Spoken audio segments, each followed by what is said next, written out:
Ini adalah kisah Nabi Nuh. Nabi Nuh diutus oleh Allah ketika ada kekosongan di antara dua rasul yang saat itu dibiarkan begitu saja. Pada masa fatrah itulah Nabi Nuh juga memperoleh wahyu akan kenabiannya untuk memberi ajaran Islam pada manusia oleh Allah SWT. Pada zaman tersebut kaum Nabi Nuh juga tidak menyembah Allah, tapi mereka menyembah patung berhala yang jelas-jelas dibuat oleh manusia dari kaum Nabi Nuh tersebut. Bahkan mereka percaya patung-patung berhala itu bisa menolak segala macam bala atau keburukan yang terjadi di kehidupan sehari-hari. Dari kepercayaan kaum Nabi Nuh tersebut, patung berhala yang sudah dibuat diberi nama dari nama ulama yang hidup di zaman sebelumnya. Alasannya adalah untuk mengenang jasa dari ulama-ulama tersebut dan semangat untuk beribadah dari umat yang terdahulu.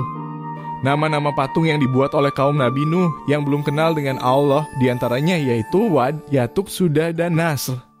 Nabi Nuh juga mempunyai kemampuan yang luar biasa dalam melakukan argumentasi dengan orang lain. Hal itu disebabkan oleh akalnya yang cerdas dan kemampuan bicaranya yang baik, santun, dan sabar khususnya dalam adu argumentasi. Nabi Nuh juga selalu berusaha dalam meyakinkan seluruh umat supaya tidak menyembah patung berhala lagi. Tapi sayangnya kaumnya tersebut selalu menolak ajakannya. Ia juga menjelaskan bahwa semuanya adalah ciptaan Allah seperti matahari, bintang, bulan, dan sebagainya.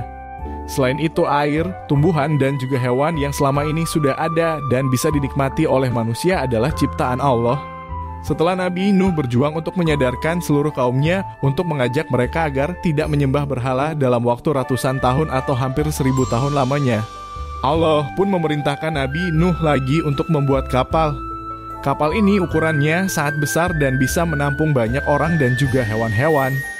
Allah juga memerintahkan Nabi Nuh untuk membuat kapal dengan mengumpulkan semua bahan yang diperlukan dalam pembuatan kapal.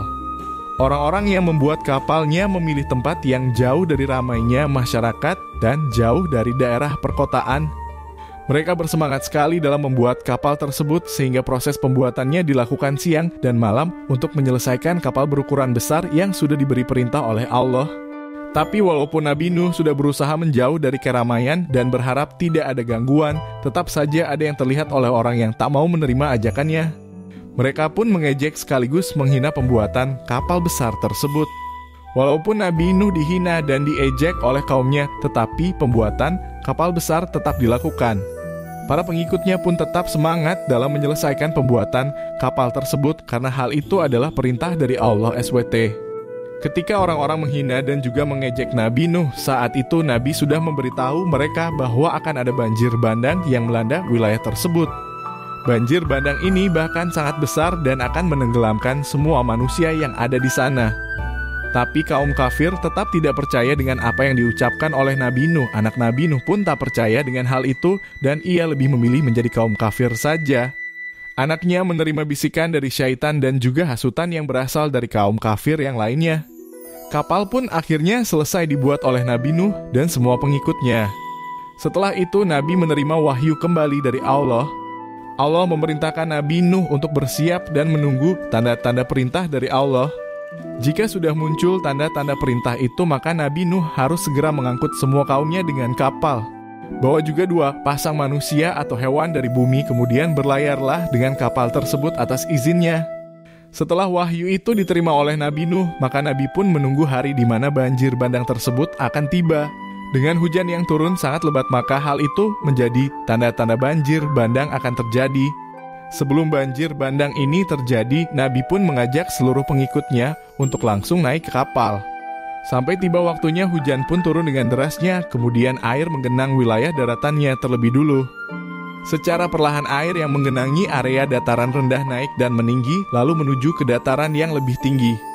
Sampai akhirnya air bah pun menggenangi semua bagian daratan dan hanya orang mukminlah yang berada di kapal Nabi Nuh. Ditambah lagi dengan pasangan makhluk hidup yang ada di bumi yang juga berhasil diselamatkan dari air bah yang saat itu sudah membuat seluruh dataran tenggelam. Kapal Nabi Nuh pun mulai berlayar kembali dan berhasil melewati air bah tersebut dengan baik.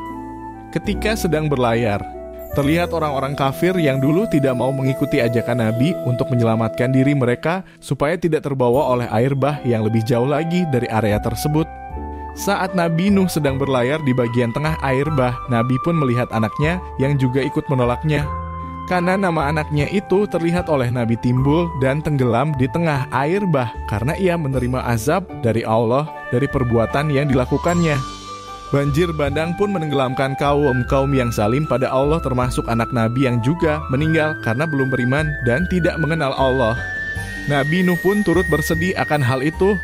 Tiba-tiba banjir bandang pun surut, yang awalnya memiliki air yang banyak tiba-tiba surut dengan cepatnya karena diserap langsung oleh bumi. Sesudah air bah itu surut, kapal pun ikut berhenti di Bukit Judi. Lalu orang mukmin dan pasangan makhluk hidup lain di dalam kapal itu turun dari sana dan mereka benar-benar selamat dari air bah. Terima kasih sudah menyaksikan video dari saya.